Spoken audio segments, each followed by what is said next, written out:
안녕하세요. 즐기는 손해사정사 이동윤입니다. 우리 실비보험이나 개인 상해보험 아니면 운전자 보험 등을 가입하시면서 그중 특약으로 가입되어 있는 담보가 있는데요. 바로 일상생활 배상책임 특약입니다. 지금은 가족 일상생활 배상책임 특약으로 피보험자의 범위가 더 확대가 됐는데요. 이 일상생활 배상책임 특약은 말 그대로 일상생활 중 발생할 수 있는 각종 사고로 인해서 내가 타인에게 재물적인 피해를 입히거나 신체적인 피해를 입혔을 경우 내가 법적으로 손해배상을 해줘야 될 부분을 보험사를 통해서 보험사가 해결해 주는 특약인데요. 이 특약은 많은 분들이 알고 계시다시피 누수사고, 반려견 사고, 아니면 운동 중 발생하는 사고, 아니면 취미활동 중 발생할 수 있는 사고 등 다양한 사고를 담보해서 보상하고 있습니다. 그런데 여러분들이 일상생활 배상책임 특약으로 어떤 게 보상이 되는지 잘 모르시는 분들이 많아 오늘은 그 부분에 대해서 설명을 드려볼까 합니다. 아까 서두상으로 말씀드렸다시피 이 일상생활 배상책임 특약은 민법상의 손해배상 부분을 담보하고 있기 때문에 법에서 산정하고 있는 손해배상 항목 그대로를 적용해서 보상을 하고 있습니다. 우선 입원이나 통원, 수술과 같은 치료비를 담보하고 있고요. 그리고 향후에 발생할 수 있는 치료비, 예를 들어서 골절로 인해서 핀이나 금속 고정을 하는 경우 향후 그 금속 고정을 제거하는 비용이라든가 아니면 사고로 인해서 흉터가 남아 성형치료가 필요한 경우 향후 성형치료비, 아니면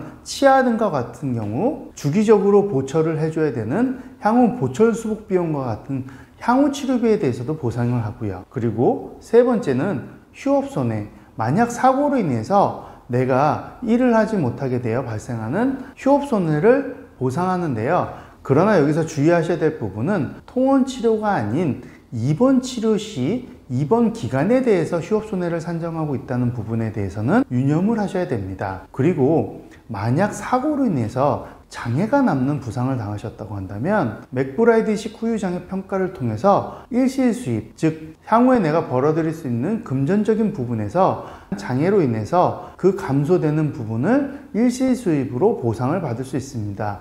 이 일시수입은 사실 손해배상에서 가장 큰 부분이기도 합니다. 그리고 후유장애 평가에 있어서 꼭 영구장애가 아닌 한시장애도 인정을 해서 그 한시 기간에 대해서도 일시수입을 평가하고 있기 때문에 꼭 치료를 받으시고 나서도 후유증 여부에 대해서도 검토를 해보셔야 된다는 것입니다. 그리고 위자료 부분에 대해서도 보상이 된다는 것입니다. 물론 자동차 보험과 같은 경우에는 부상 등급에 따라서 위자료 등급이 약관상 명시가 되어 있긴 하지만 이 일상생활 배상책임 특약은 법원에서 인정하고 있는 위자료를 참조해서 진행하고 있기 때문에 위자료 부분에 대해서는 딱히 정해진 부분은 없습니다. 그러나 모든 사고에 대해서 소송을 갈 수 없기 때문에 보험사들도 나름 부상명에 대해서 위자료 테이블을 마련해 있거나 아니면 진단 주수당 일정 금액을 위자료로 산정해서 보상을 해주고 있습니다. 그리고 큰 사고로 인해서 상대방이 사망을 하게 되거나 혹은 사지마비와 같은 큰 부상을 입게 되는 경우에도 이 특약으로 보상이 가능합니다.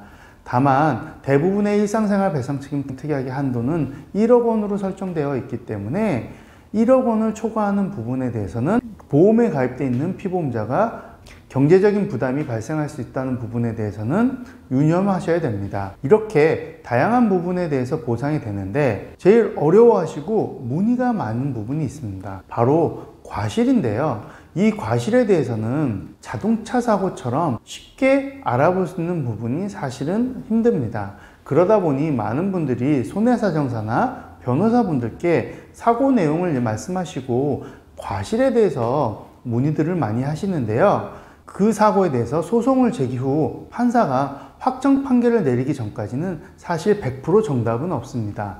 다만 모든 사고들이 다 소송을 제기할 수 없기 때문에 대부분의 보험사들은 경험칙상 아니면 이런 사고들은 보통 피해자 과실은 몇 프로 정도 됩니다 하고 안내를 하는데요. 만약 안내받은 과실이 본인이 생각하실 때 타당하지 않다고 생각하신다고 한다면 인터넷 판례 사이트를 통해서 본인 사고와 본인 부상과 가장 유사한 사고들을 찾으셔서 그 사고의 과실이 어땠고 위자료 부분은 어땠는지 그 자료를 출력하셔서 보험사에 제출하시기 바랍니다. 그럼에도 불구하고 해결이 되지 않는다고 하신다면 주변 변호사분을 통해서 법률 자문을 받아 제출해 보실 수도 있고요.